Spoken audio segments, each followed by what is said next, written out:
할렐루야. 네. 제가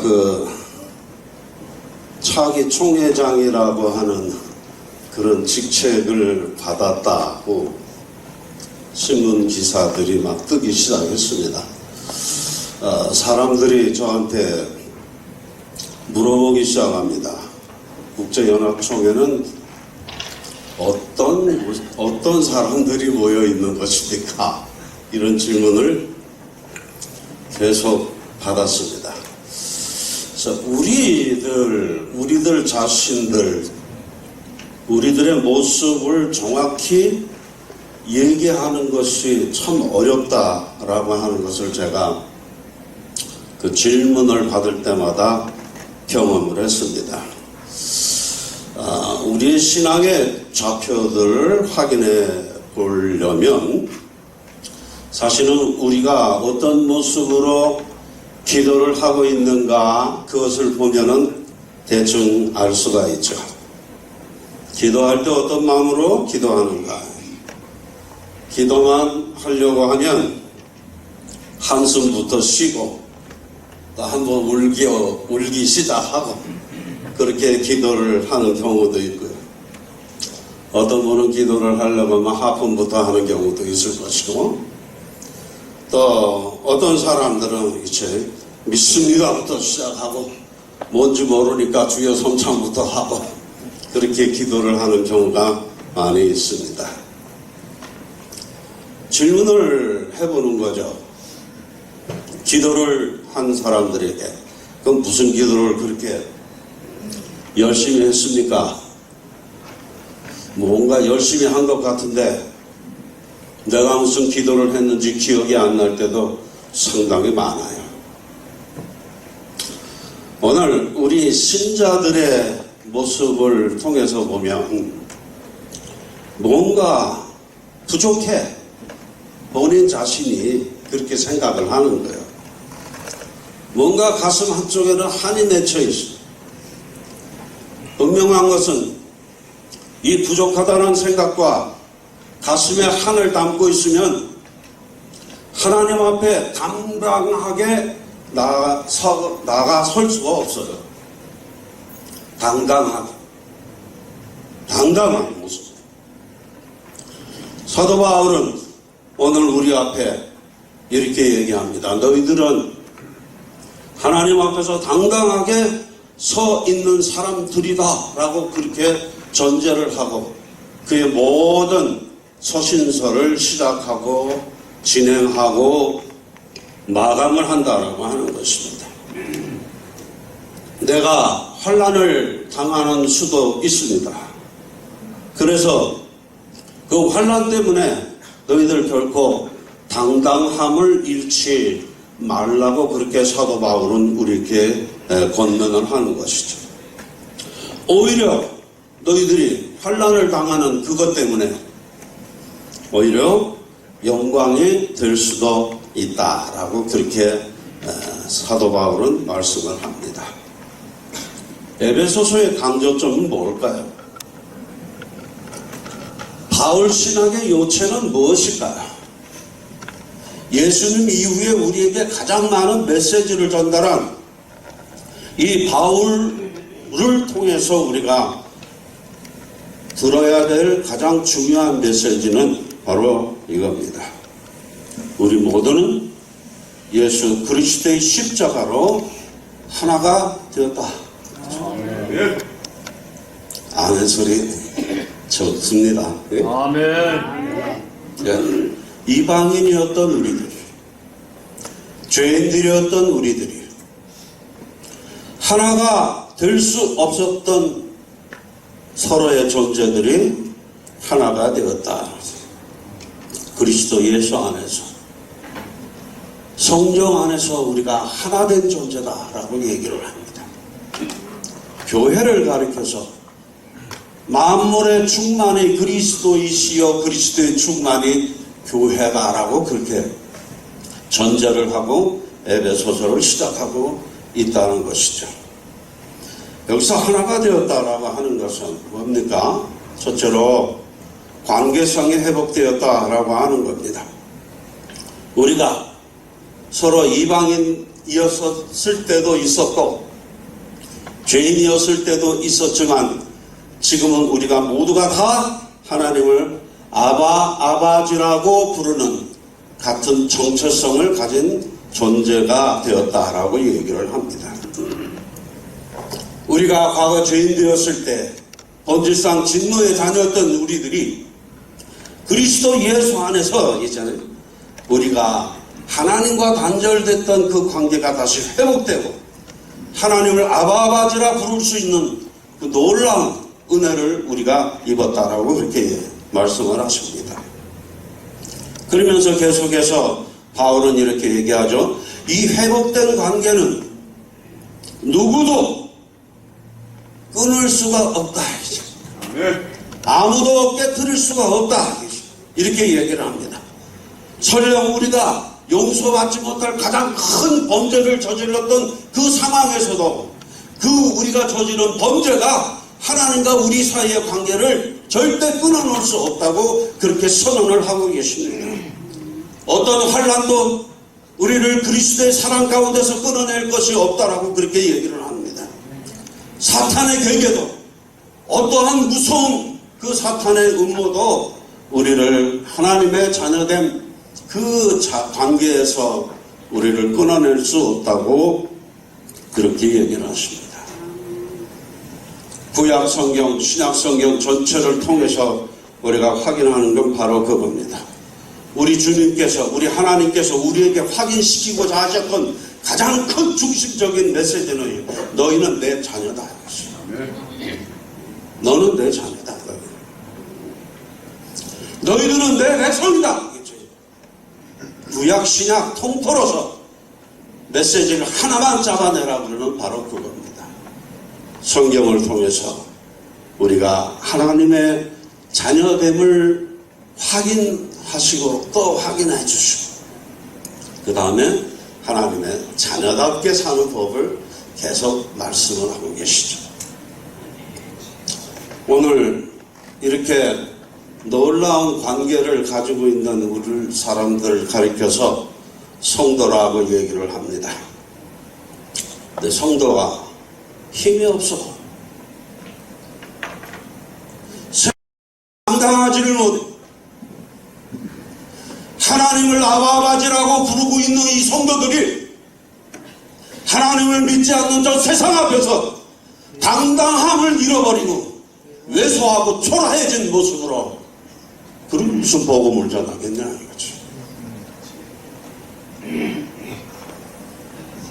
하나님을 아버지라고 부르고 계십니까? 아멘? 아멘. 어깨 좀 핍시다. 그러면 어깨 좀 피요. 오늘 우리들이 힘을 잃는 이유는 오늘 우리들이 누구인지, 오늘 우리들이 서 있는 이 위치가 무엇인지, 오늘 우리에게 주어진 하나님의 축복이 무엇인지 이걸 잊어버리고 있기 때문에 우리가 가난한 마음으로 살 수밖에 없어요. 세상 사람들이 가지고 있는 것들 앞에서 위축된 모습으로 살아갈 수밖에 없다라고 하는 겁니다.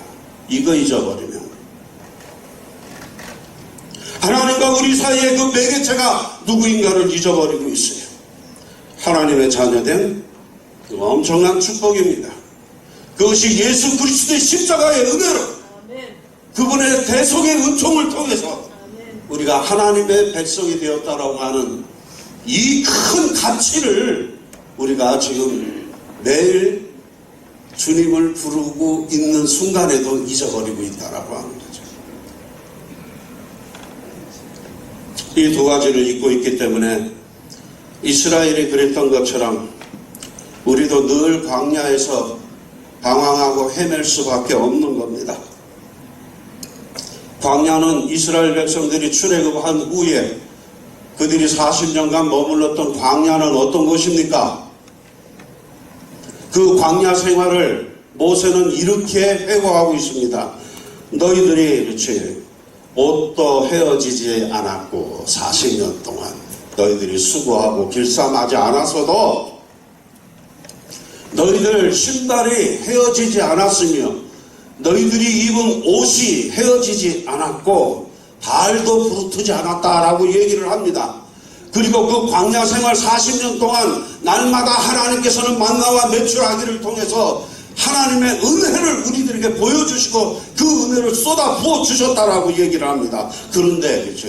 그것을 광야 생활이라고 얘기를 합니다. 그렇게 엄청난 하나님의 은혜를 받았음에도 불구하고 이스라엘 백성들에게 있어서는 아무런 열매를 맺지 못한 시절이 바로 광야 생활이라고 하는 겁니다. 하나님께서는 요단 광야 생활을 끝나고 요단강을 건너서 가나안 땅에 들어간 그 사람들에게 제일 먼저 얘기한 게 뭡니까? 그 땅의 소산물을 통해서 이스라엘 백성들이 유월절을 지켰더라라고 얘기를 합니다. 광야에서 받은 하나님의 은혜를 가지고 하나님께 예배하라고 얘기하지 않습니다.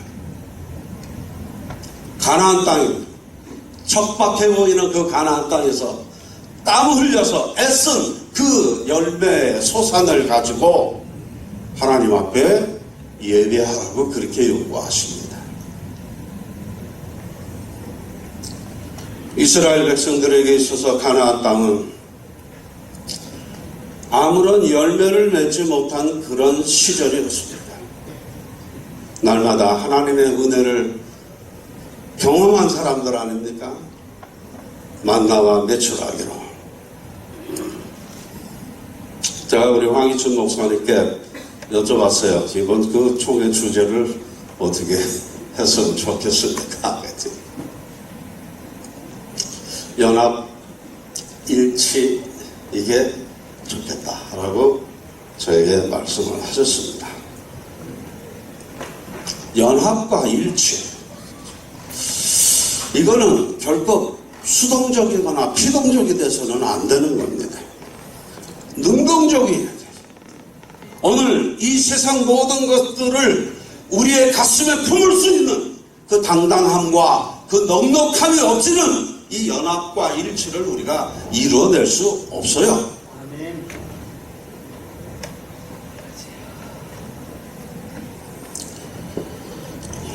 저는 학교를 세우고 학교를 경영한 지 지금 20년째 됩니다. 20년 동안 지나온 시간을 돌이켜보면요, 매일 죽고 싶었어요. 내일 아침에 눈을 뜨지 않았으면 좋겠다. 매일매일 지출해야 될 그 돈이 엄청나게 저를 아주 그냥 압박하는데요.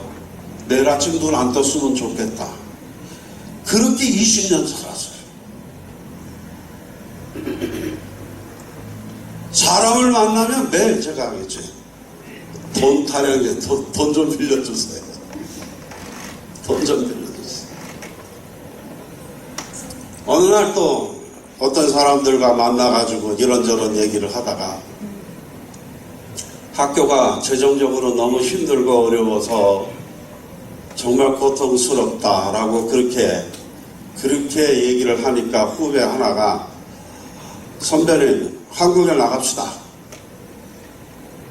한국에 나가서 돈 좀 끌어옵시다.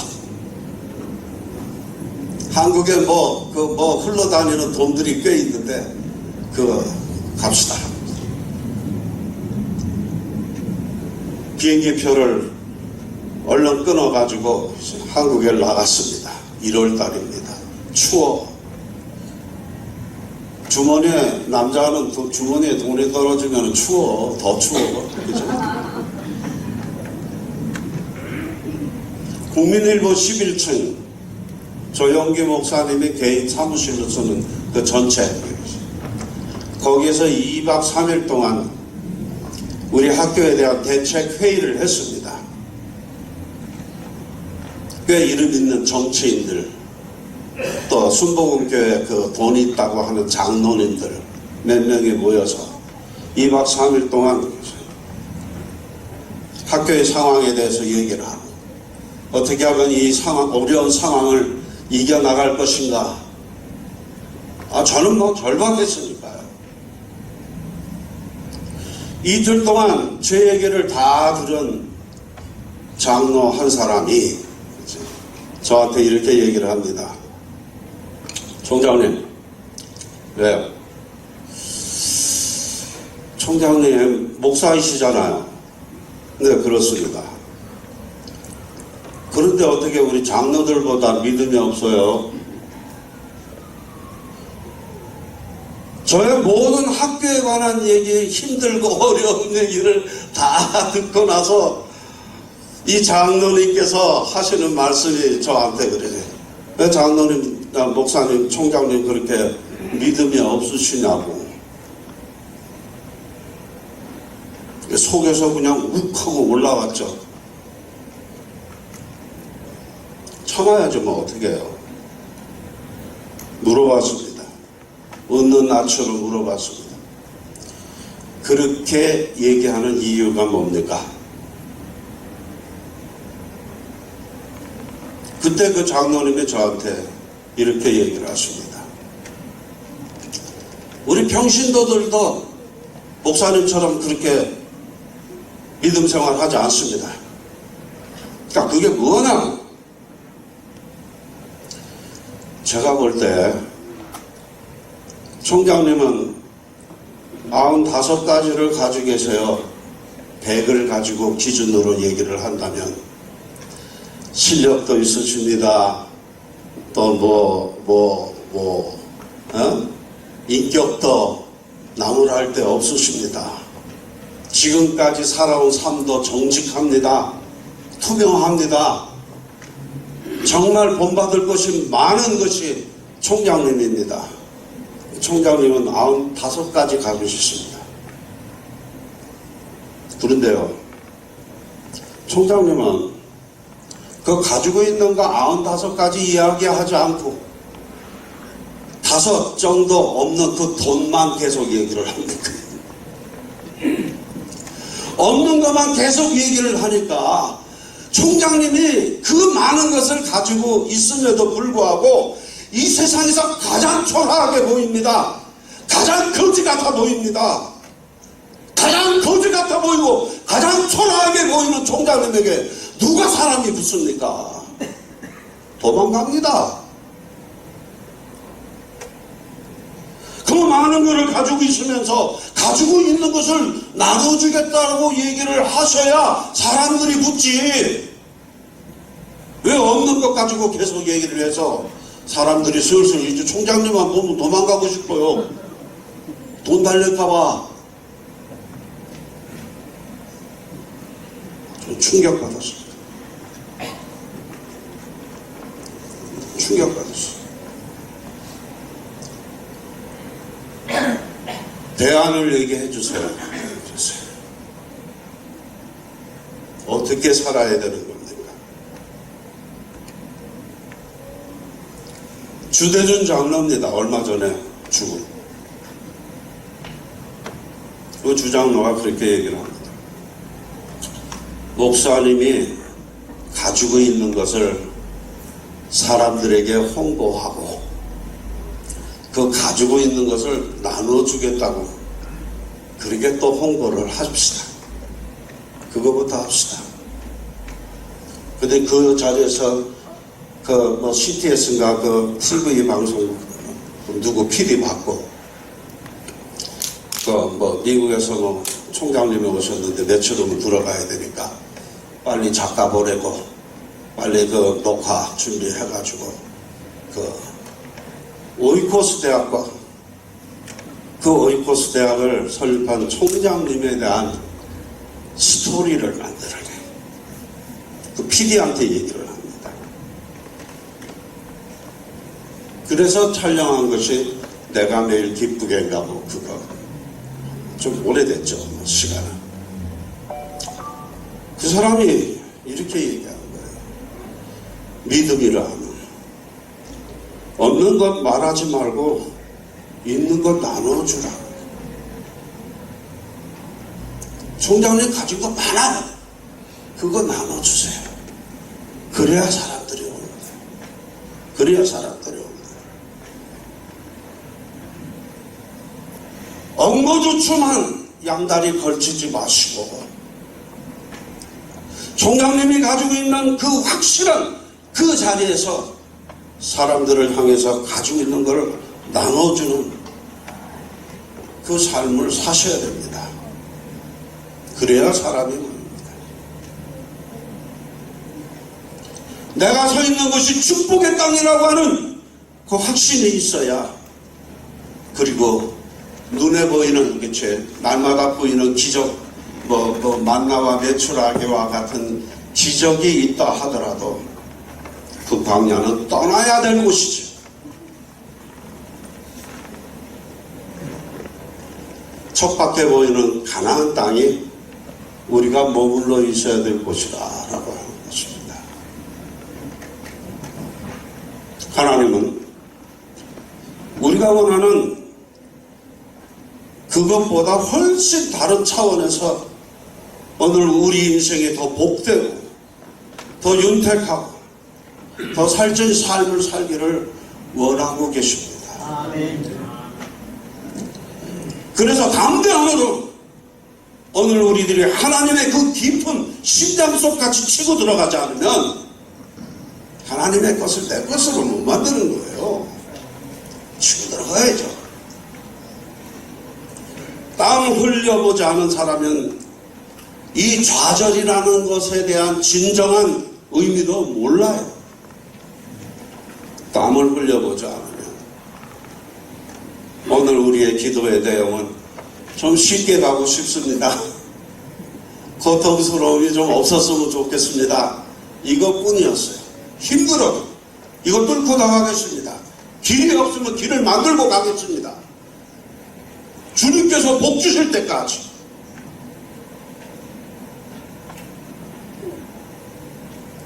예수께서 이렇게 말씀하셨죠. 너희들이 성령이 오시면 너희들 속에 살아있는 생수가 솟아나게 될 것이라고요.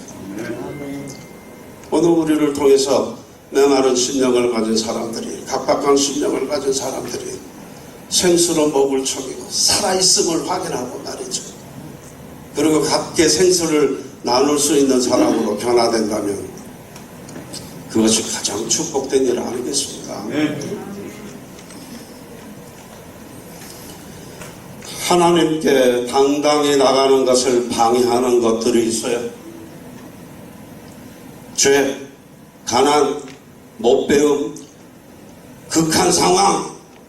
그러나 이런 것들이 결코 하나님의 일을 하는데 장애가 될 수 없다라고 하는 겁니다. 이런 것들을 뚫고 하나님이 우리에게 약속하신 축복들을 내 것으로 만들어가고, 그리고 세상에 우리의 심장 속에 머무를 수 있도록 그 넉넉한 공간을 만들어낼 수 있어야 된다라고 하는 것입니다. 우리 국제연합총회가 우리 이 국제연합총회의 정체성에 대해서 뚜렷하게 정확하게 명확하게 얘기를 할 수 없었을지 모릅니다. 그러나 이제는 얘기를 하셔야 됩니다. 우리가 누구인가? 우리는 주님의 마음으로 세상을 담아내는 사람들이다. 아멘? 예. 이런 국제연합총회가 세상을 우리의 심장 속에 담고 세상을 주님의 마음으로 바라보며 세상을 주님의 마음으로 그들이 필요한 것이 무언가를 살피고 그것을 함께 나눌 수 있는 그런 우리 국제연합총회 우리 사랑하는 동역자들 되시기를 그리스도의 이름으로 축복합니다. 기도하겠습니다. 하나님, 저희들 많이 모자릅니다. 또 많은 부족이 있습니다. 그럼에도 불구하고 우리 안에 누구도 앗아갈 수 없는 예수 그리스도께서 살아계시고 그리스도를 통하여 우리가 함께 더불어 살아가는 삶의 방법들을 저희들이 실천해 갈 수 있도록 저희들을 인도해 주셨습니다. 이 당당함을 가지고 세상 앞에 서서 세상을 우리의 심장 속에 품어낼 수 있는 우리의 힘 있는 우리 국제연합 총회가 되게 하여 주시옵소서. 예수님의 이름으로 기도 올리옵나이다.